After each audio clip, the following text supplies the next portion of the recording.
for those of you who don't know me, I'm Janine Windolf. I'm the Director of Indigenous Arts, and I have been here for 5 years, working in the Indigenous Arts area, first as the associate and now as the director.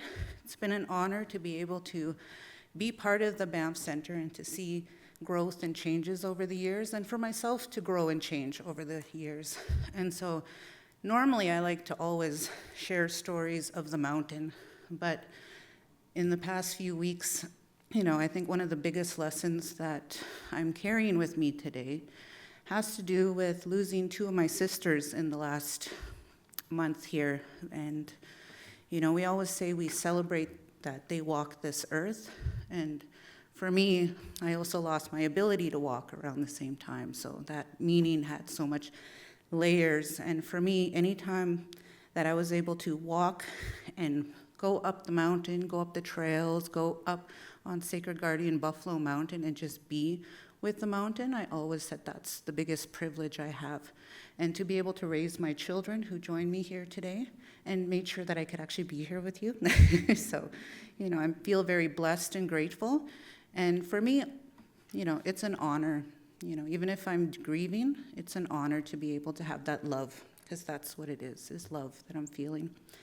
And so for me to come here and be beside wonderful matriarchs and elders and strong women and to be able to have that practice shared, I'm really honored to be able to welcome Michelle Thrush, who actually, I have a background in film and I secretly knew about you for over 20 years.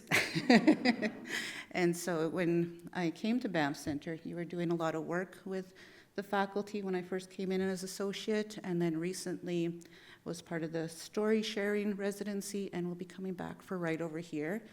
But because of the deep roots that paved the way before I even walked into film, I acknowledge that strength that it took to carry that, because some of the obstacles that I face, there was many more before me. And so I just want to thank you for joining us today and for blessing us with your presence here on Sacred Buffalo Mountain. And I will hand it over to you with love. Thank you.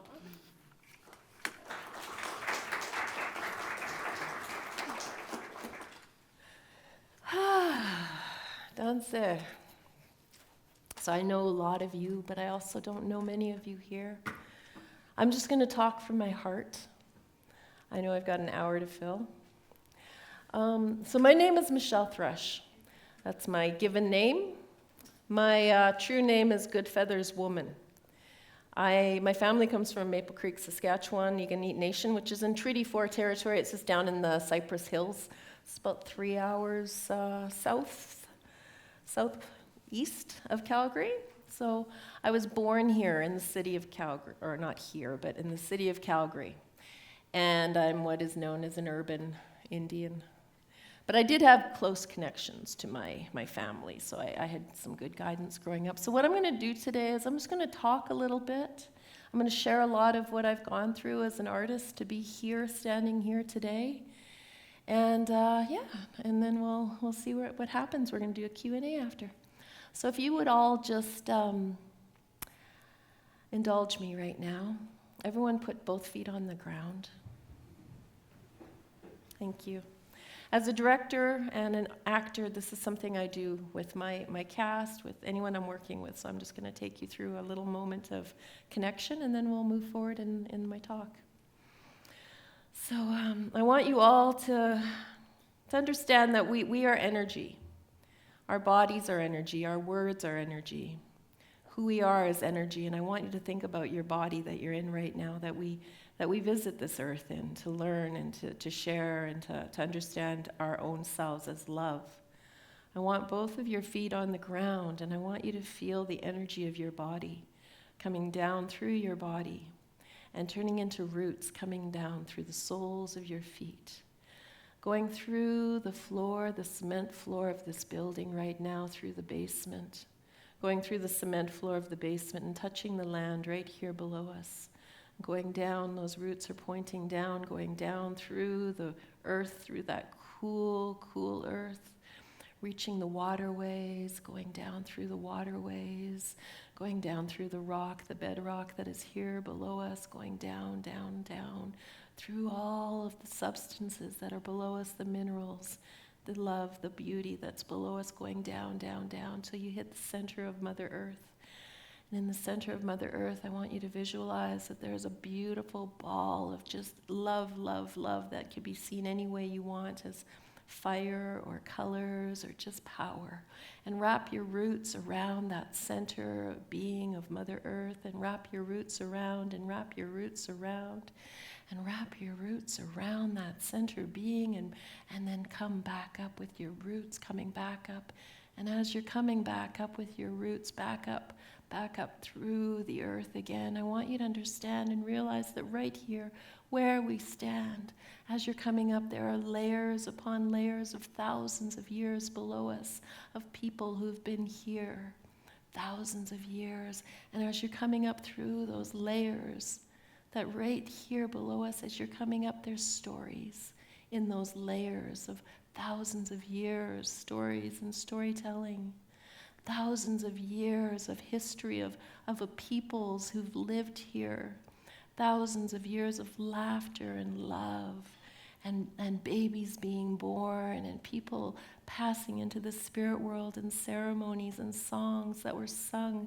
They're all here below us, right below us in the layers of land. And as your roots come up, they hear those songs and they hear those stories, and they touch them for a moment as you're coming back up, and those roots are coming back up through the waterways that were drunk by people here for thousands of years, and through the clays and the sands that built objects to work with in the villages and in the camps. And as you're coming back up through the minerals and the rocks that were used for arrows, and all of the things right here below us, under us in Mother Earth, your roots are coming back up till they reach the bottom of the building here, coming back up through the cement floor, back up through the basement, coming back up through the cement floor right below us, right here through the carpet, entering back into our feet, and bringing up with it all of the love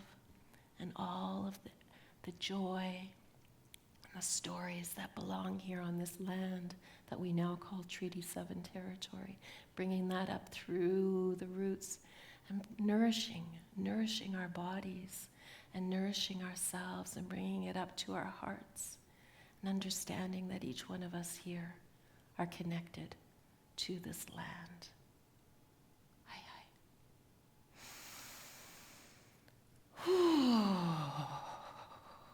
Thank you. So in saying that, I just wanted to ground us all together here. And that's part of my work as an artist, is decolonizing, and understanding that we are all artists.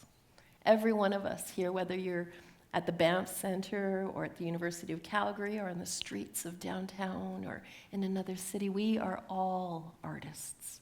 Every one of us. And whether we choose to honor that in our lives is one thing, but we are all artists. I know for myself, I was born in Calgary to 2 chronic alcoholic parents. And back when I was a little girl, I had no idea why my parents were like that. It wasn't really till I was an adult, and then Truth and Reconciliation came along, and then we started to hear the stories, and then it made sense to me why both my mom, my dad, my grandparents, my aunts and uncles all had an addiction to alcohol. But as a child, I just couldn't understand it, and I was like, why would they even have me if they didn't know how to be parents? And it was a really difficult time. And I know that when I was a little girl, I would often question why.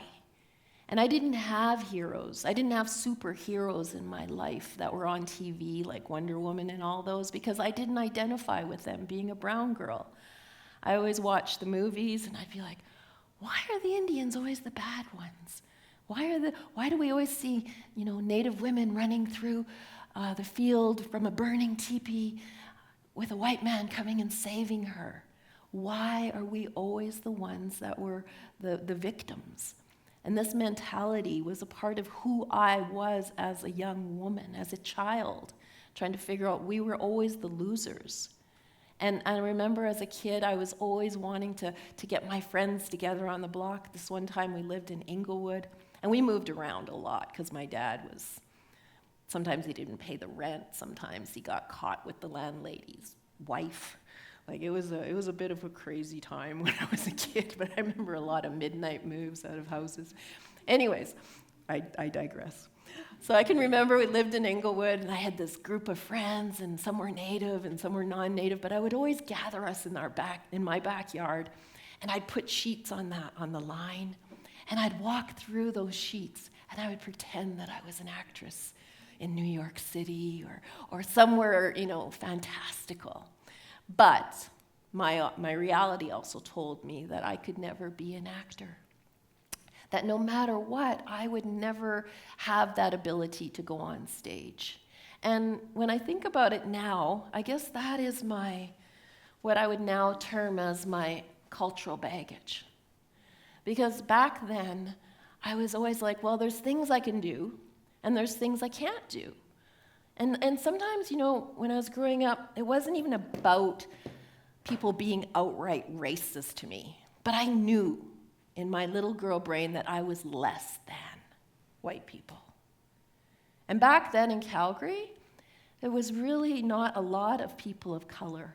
There was once in a while we'd have one Asian in our class, maybe one black kid in our class, and myself, maybe one other Native person.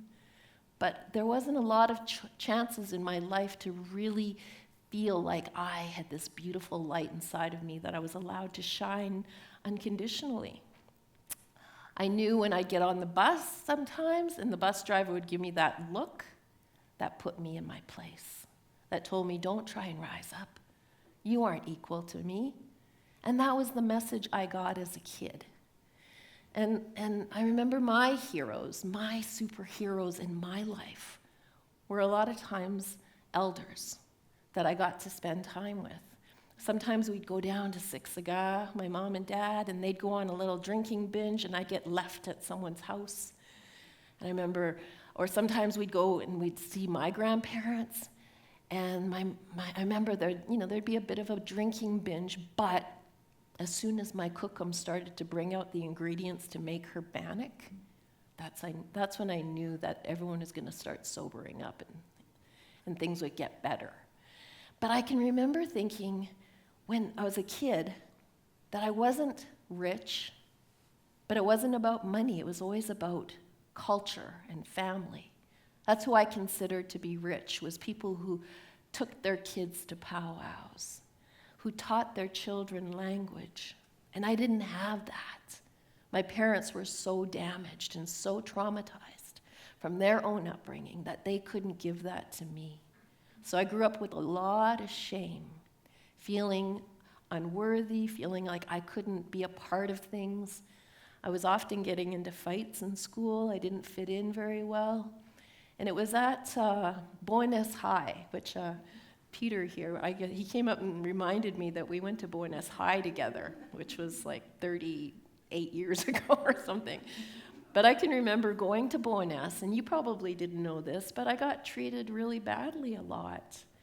And I remember getting called a squaw and all these bad things. And I can remember thinking that the shame inside of me was always telling me, well, when white kids get home, they probably walk in their house and their mom's waiting with a plate of cookies. And everything's perfect, because that's what I saw on television. I said, they don't go home and walk in, and I knew that look in my dad's eye if he'd already started drinking in the daytime, how one of his eyes would kind of be down like that, and he'd look at me, and I'd be like, oh, shit, I got to deal with this now. So there was so much shame attached to who I was as a young Cree girl growing up in the city without cultural teachings, without any type of guidance to tell me that I was okay. And I was never taught about spirituality. I was never taught about religion. I was just growing up and just surviving and trying to make things good. So I got to Bowness High, and I think I was in grade 9 or 10, and I discovered drama. And I was so happy to find this black box in the school that you go in there and nobody cared about who you were. They just wanted you to be a part of it, and there was lighting people and techies and actors and writers and all these freaks. And all of a sudden I belonged somewhere, and I felt like, oh my gosh, and it almost felt like a family, which I didn't have. I didn't have that feeling of backup.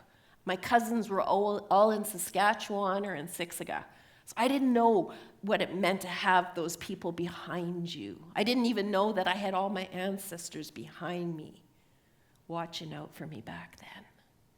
So I would go into this class, and it was probably the only class that I was passing at the time. But I would walk into this black box, and I can remember my teacher's name was Mr. Braley. And he was the kindest, most gentlest teacher. And they were doing a play, and it was a play called Heaven Can Wait. And I remember I auditioned, and I was like, oh gosh, I auditioned for this role that had 5 lines. So I just was like memorizing my 5 lines. I was like, okay, I got this. I went in, I auditioned. A week later, they put a little paper outside of the drama room that had everyone that got the role. And I ran up to that paper. I was like, oh, I got it. Oh my God, I'm an actor. I'm an actor now. So I went every day after school. I would go to rehearsals. And it felt so good to be a part of something. And I didn't care if I wasn't in the scene. I would still sit there and I'd watch everybody, and then I'd see the lighting people and the set deck. And I was like, everybody is working towards the joy and the success of this show. And it felt so good. I didn't even tell my parents. And they didn't even care that I wasn't coming home anymore because they were so busy in their addictions. So anyways, opening night comes, and I'm so proud of myself because I'm playing an angel, and I have a sheet on, a white sheet that someone in costumes made, and I had these funny wings. And I knew my cue line where I would listen on the side of the stage, and I'd come on and I'd do my 5 lines, and then I'd walk off. And that was my big gig. I was like, wow. So opening night comes, and I'm backstage, and everyone's nervous. And I remember the lead in the show, who's now a professor at U of C. His name's Peter Bockwell. And he was playing the star of the play. And I was watching him. He was a couple grades older than me. I was like, oh my gosh, he's so good. And I'm walking back and forth, and I'm really, really nervous. And I'm like, oh gosh. And I can hear people coming in and chairs moving around. My heart's beating. I'm like, oh, it's happening. And there's this little tiny fray in the curtain. It was a square little frayed hole. And I kept running up, and I'd peek through that hole. I'd be like, oh, there's people. There's actually people. Oh my gosh. So I stood there backstage, and the play begins, and I'm listening, and I'm like, okay, I got to hear my cue. My cue comes on. All of a sudden, I walk out, and I look, and there's my mom and dad in the audience, and they're drunk. And I can tell, because I could hear there was a commotion happening out there, and someone was being loud. So I come out to do my 5 lines, and there they are. And I'm like, ignore. How did they know? How did they know I was here? How did they know this was my opening night? Okay, just do your lines. I did my 5 lines. I walked off stage. I ran down the hall, and I felt that shame again. Why am I doing this? I don't belong here. This isn't my thing. I'm the child of 2 drunk parents. I don't belong with this group of people. And I sat underneath this little cubby hole that was underneath these stairs, and I just cried, and I knew there was a creator. And I just said, why, creator, why? Why did they have to come and spoil my big night? And then I could hear that, the play was over and people were clapping. I was like, okay, I'm not coming out to the lobby. Just go home, Mom and Dad. If I wait here long enough, I know they'll leave without me, and then I don't have to face anybody. And I sat there for at least a good 20 minutes, and then all of a sudden I could hear these steps coming down the hallway. And then I looked, and there was Mr. Braley, my drama teacher, and he knew where I was. And he crawled under that cubby, and he sat beside me. And he said, "You did a good job tonight." I said, "Thank you, Mr. Braley." And he said, "I know that was your mom and dad in the audience tonight, too." I was like, "Really?" "Of course, yeah. They were drunk, and they were, my mom was very dark. Anyways, he says, Michelle, I need to let you know something. And I'm not sure if anyone's ever told you this before, but your mom and dad are sick. They have a disease. But it has nothing to do with you. No matter what you think, Michelle, it has nothing to do with you. It doesn't make you a bad person. And that was the first time in my life I'd ever heard that. And I was like, thank you. And it freed me in a way. Because it meant I didn't have to be them.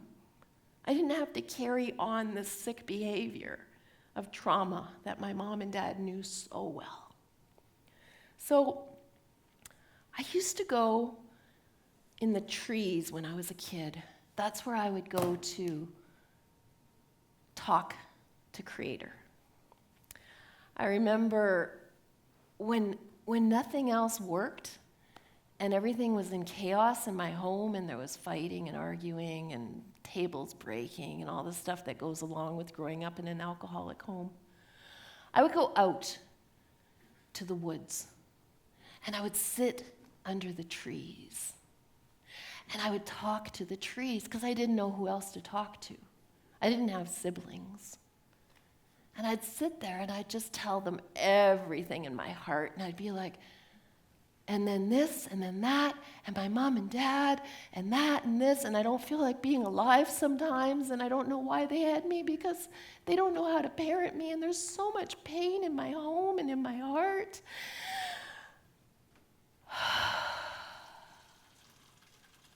And as soon as I was done sharing everything that was in my heart, the trees would be silent while I was talking, but as soon as I was done, they'd begin to tremble. And I could tell that they heard me. And that was my salvation. That was me being heard, and that was a connection that nobody taught me. I just knew that I could talk to the trees, and that's where I would go. Other times, I would go out into this field by my mom and dad's place, and I had a suitcase with me. And in that suitcase, I had a change of clothes, a Beatles album, and the moccasins that my grandmother made me. And I'd lay in the field, and I'd just say, "Come and get me," to the aliens, because I was sure I didn't belong on this earth. So that was how I grew up, just feeling like I never quite belonged. But as I got older and I did things like drama and all the things that you do when you're a student, I started to realize that I did have good gifts and I wanted to be an actor. But I wasn't sure if I could do it because there weren't a lot of Native people on TV back then.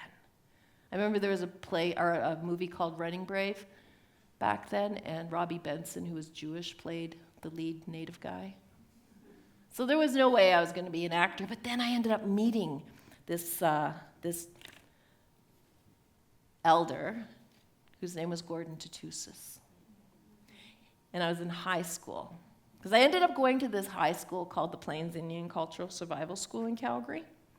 And that was a school that really saved my whole life, because then it started to fill in all these holes I had inside of me with beadwork, teaching me how to bead, teaching me languages, teaching me all these things that were missing inside of me, how to make pow outfits. And I remember one of the elders at this high school that I went to, her name was Maggie Blackkettle. I'm sure you remember her, Adrian. She was a beautiful, beautiful woman. And I remember I sat in her classroom one time because she did Blackfoot teachings. And she told me this story that stuck with me my whole life. She said, back in the day, before the white man came, the Napiakis, she called them. She said the way our lives worked is every time we would take something, whether that was water or a deer's life or trees for teepees, there was songs and there was ceremonies attached to asking the spirit of that being to help us. And she said when the men would go hunting, there were ceremonies before they would go. There were songs that they would sing, and they would honor the spirit of that animal, that deer, and they'd say, we humbly ask the spirit of this deer.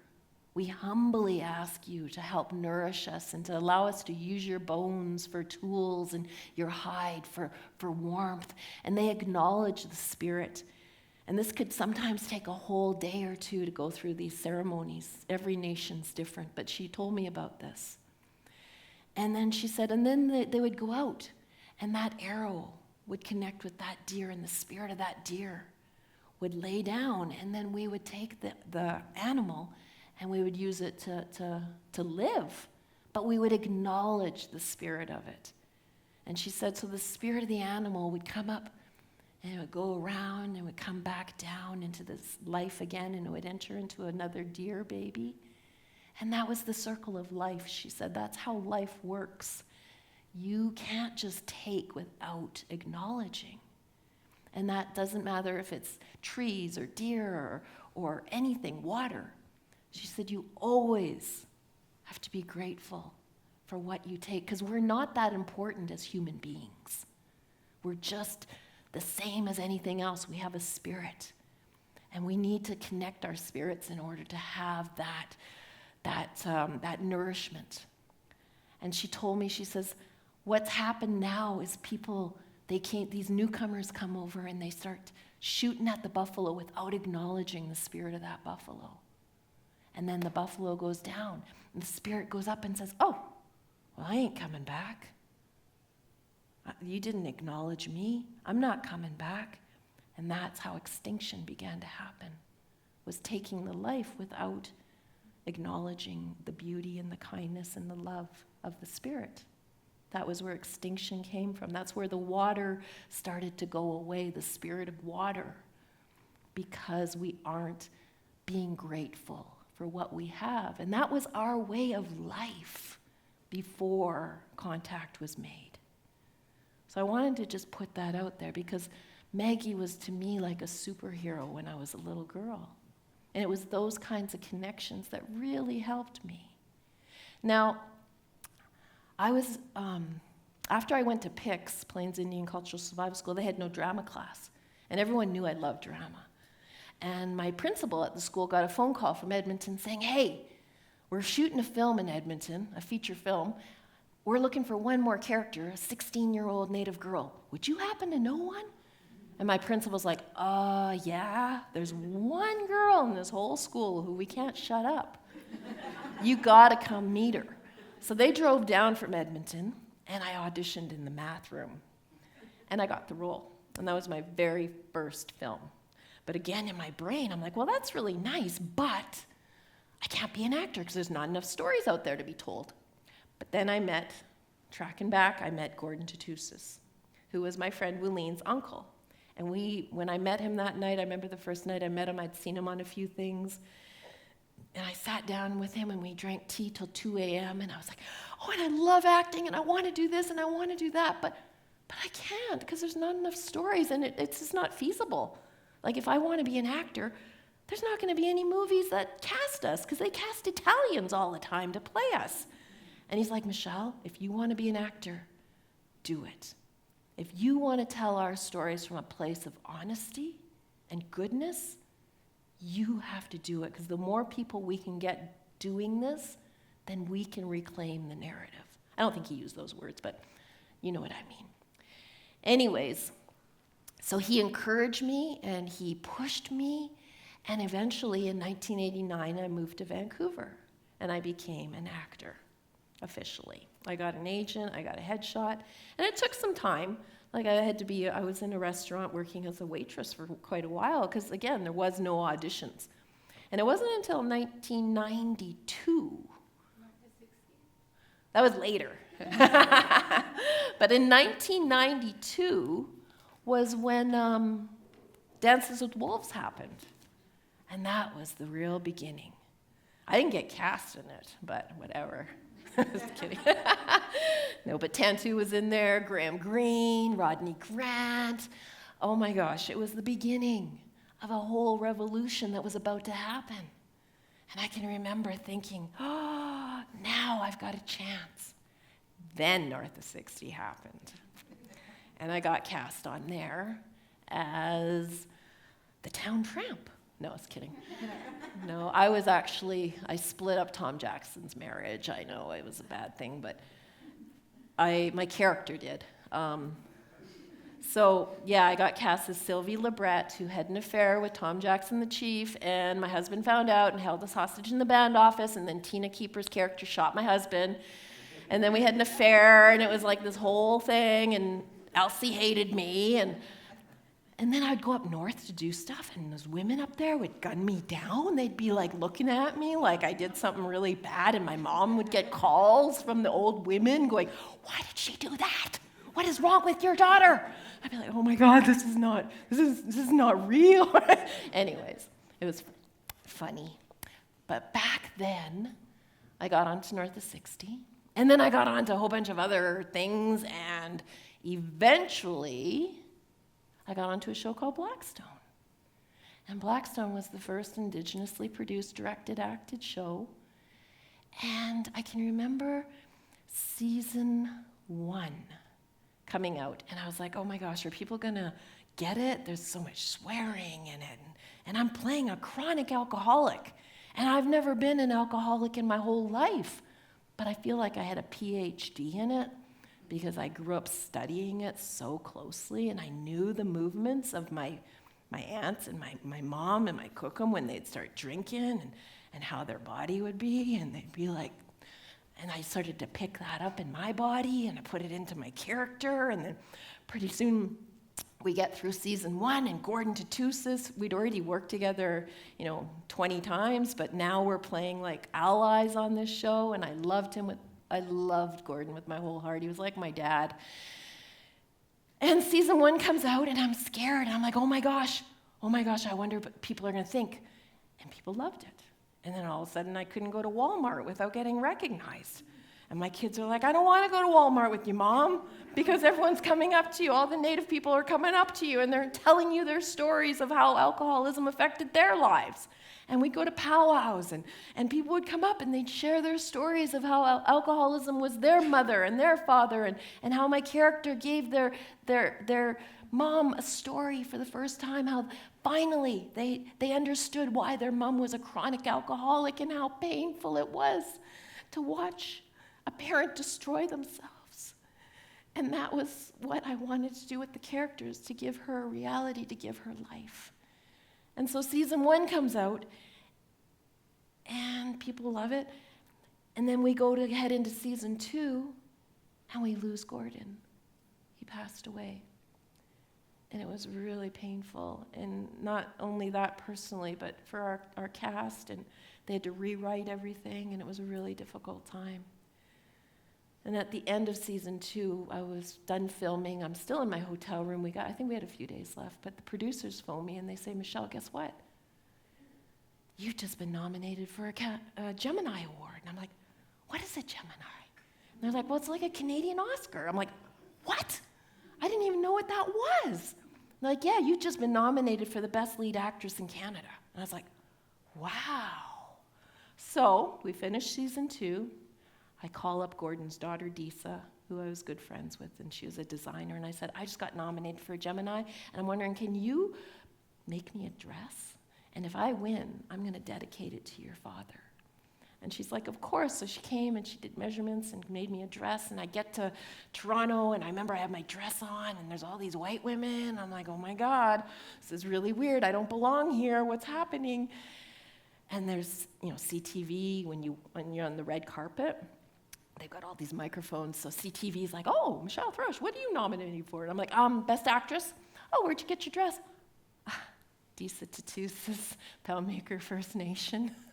And they're like, oh. And then where'd you get your earrings? And anyways, it was a really trippy time, and I ended up winning Best Actress that night, and it was one of the most surreal things that ever happened to me, other than being a mother and having children. It was so beautiful. And so that happened, and then my life started changing again, and I started to get more jobs and more things happening. And then I got into something called Making Treaty 7, which was this beautiful professional theater company, and Adrian was there in the beginning, and Michael Green, and all of us, and we created out here at Banff. And I became the AD of it a few years back. I'm not the AD anymore, but I really took time to understand what it meant to decolonize the arts in my time as AD. And I know I'm probably running out of time, but I'm just going to quickly say, when, as a director of theater, what I always think about was an elder told me a story. He said, before the Europeans came to this country, our children were always put into the center of our camp. And everybody, all of your cousins are your siblings. All of your grandparents' siblings are your grandparents. All of your parents' siblings are your parents. They have that same responsibility, and everybody taught the child.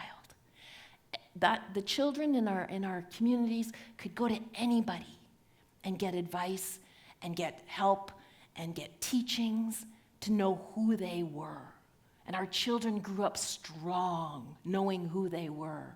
And then I don't have to go into what happened when colonization came to this country, but they separated the parent from the child.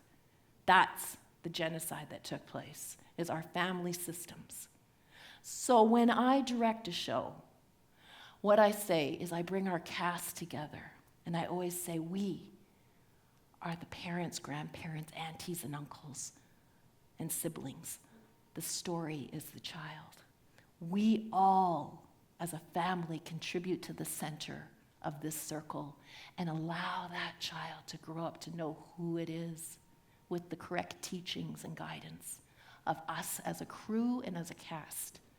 And that is how I think about decolonizing.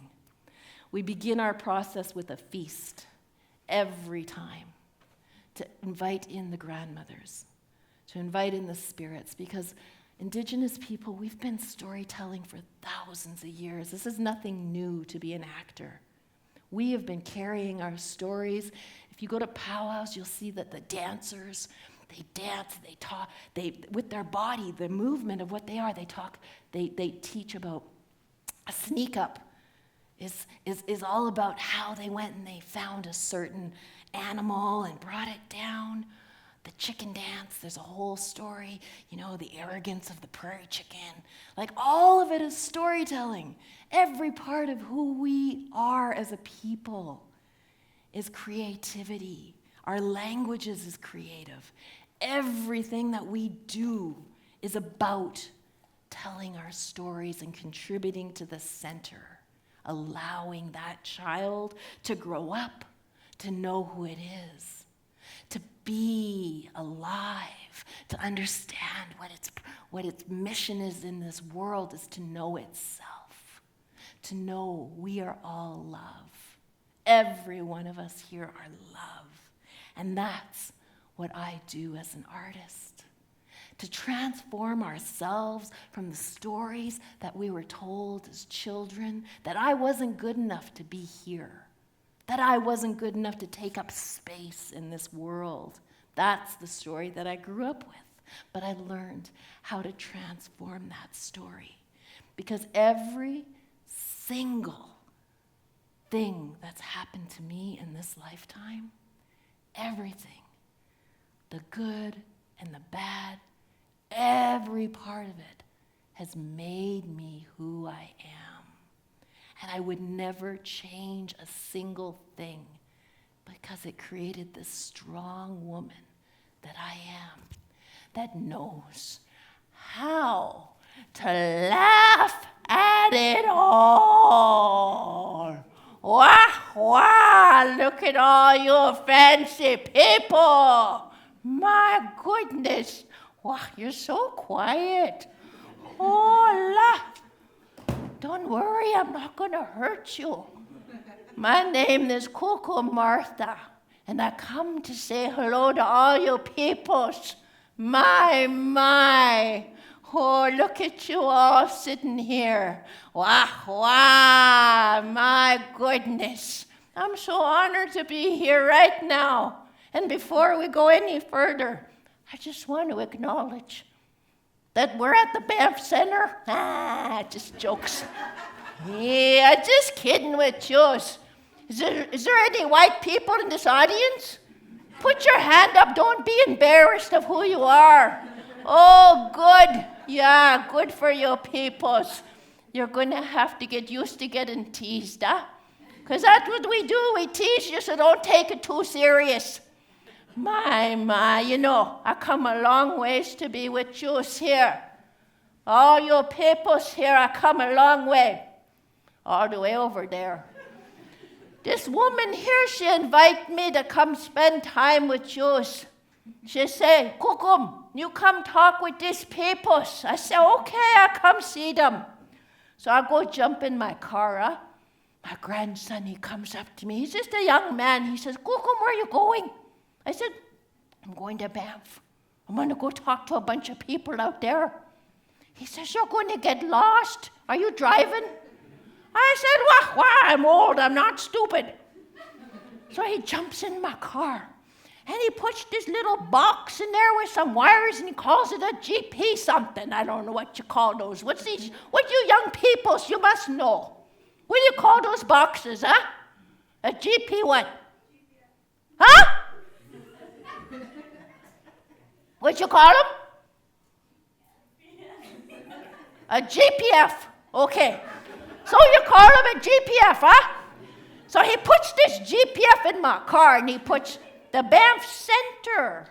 I said, oh, gee, you fancy pants. So I jump in my car. There I was driving down the number 1 highway. Wow, so beautiful. Going through the stony country. Oh, those stonies have such beautiful land. Ishnish. I was just waving at all my exes. Jokes, I'm just kidding. Anyways, there I was driving along, and I was listening to my Conway Twitties. Oh, I love Conway. Next thing you know, some fancy white woman starts talking out of that box, trying to tell me where to go. Wah, so I pull my car over. There's a number on that box. I call him up. I said, why you got some fancy white woman in that box trying to tell me where to go? If you want me to know where I'm going, you stick a chubby Cree in that box going, Wow, you guys are so quiet, my goodness. Oh, la. I don't know about these white peoples. You got to learn how to laugh. Laughter's so important. I was standing in the Canadian Tire the other day, and I was pushing my little shopping cart along. This nice white gentleman behind me, he taps me on the shoulder, and he says, I noticed you got some bags of dirt in your shopping cart. Are you doing a little bit of gardening? Well, I look right back at him. I said, no, I'm buying my land back 1 bag at a time, honey. Just jokes with you. Don't take me serious. Anyways, my goodness, this man over here just keeps giving me that big snag and eyeball. I see you, honey. Is that your wife sitting there? Yeah? Well, quit looking at me like that then. But you know, in the old ways, you could have more than 1 wife. I know I'm good looking. Anyways, that reminds me when I met my husband. Oh, rest his soul. I remember back in the day, we were in our early 20s when I met my man, my old man. Wow, he was just at a powwow.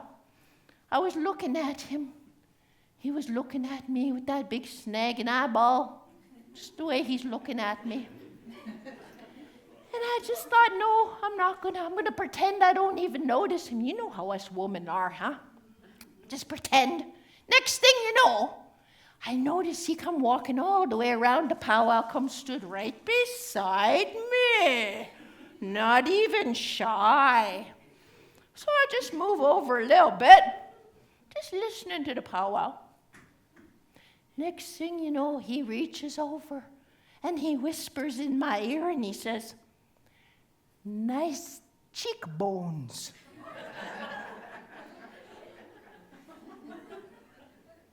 So I looked right back at him and I said, thank you very much. Next thing you know, we got married just like that. We were together for a long time. That old man of mine treated me like gold.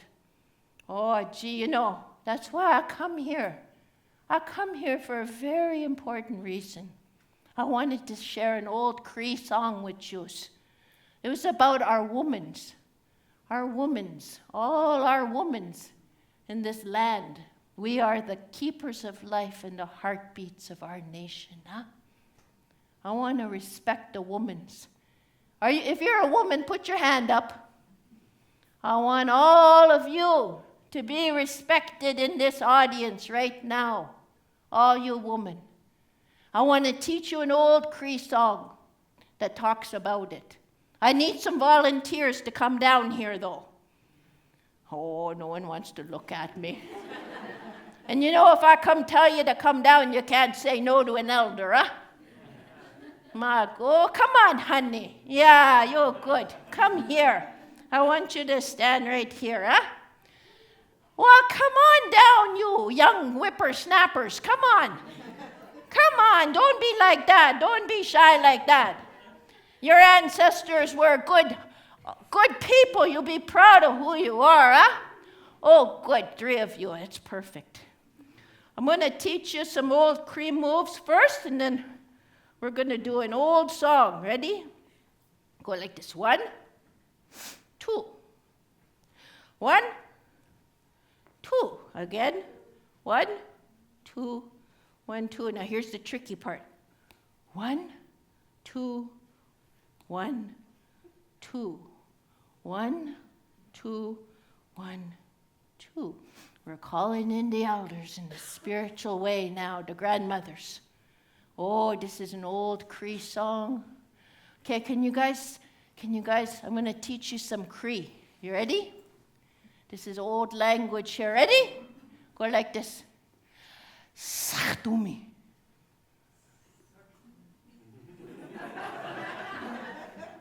Sachtumi. Sachtumi. Sachtumi. Oh, that's not bad. Okay. Honey, can you get that bag over there for Kokum? Don't you look in it. Don't be nosy. Thank you, honey. For this very special night, I'm going to put on my outfit. What's in this bag right now, was held in the Museum of England for 200 years. I went over there myself. I said, that belongs to our peoples. I ended up Indian leg wrestling with them, but I won it back. So I'm going to put it on for this very special occasion tonight, because this is where we're going to bring in the spirits and we're going to honor our women. And this is an old outfit from a long time ago.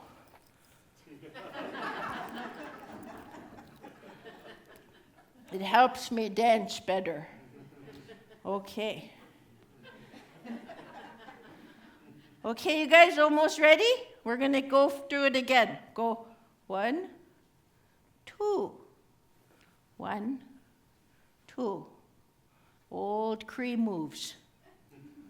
Now, you guys are my backup singers. You repeat after me. You ready?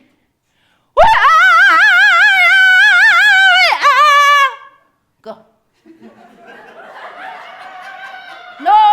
No, you sound like a moose that was shot. My goodness, someone needs to put you out of your misery with that one.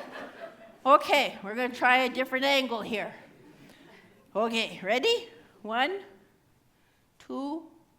Okay, this is an old song for the woman, so all you women in the audience, we're going to sing this one for you. You ready? Hit it.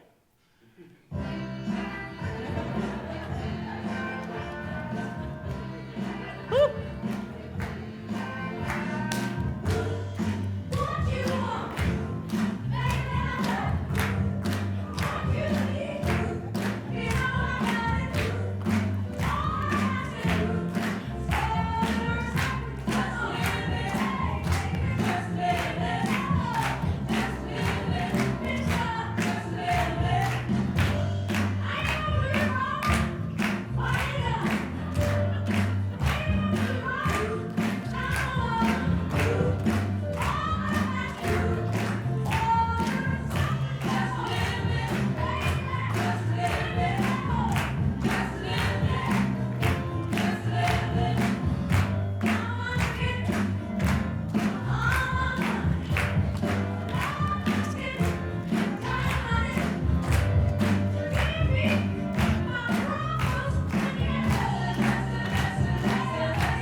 Thank you.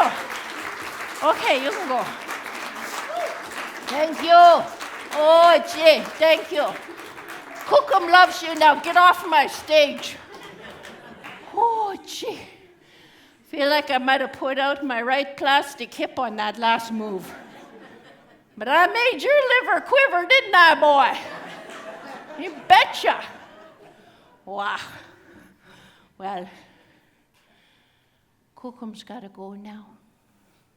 I had a really good time with all of you here. I hope you laughed good. Laughter's important for our hearts, huh? Yeah. But before I go, I want to remind you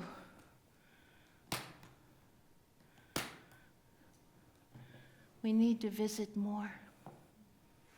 I want you to come spend time with me. This society we live in, they throw you away when you're 65. And that's when we're at our powerfulest. Come talk with me. Come have tea. Never mind all this texting. I don't want your texts. I want time with yous. Go talk with your grandparents, huh? Ask them what their lives were like. Make them feel important again, huh? Spend time with us. And spend time with the water. Spend time with the trees. Tell them that you love them.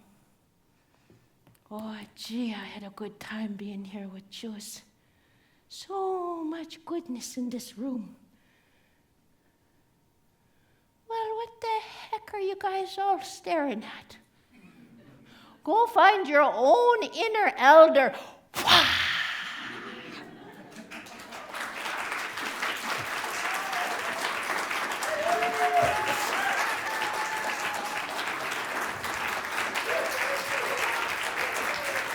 Thank you.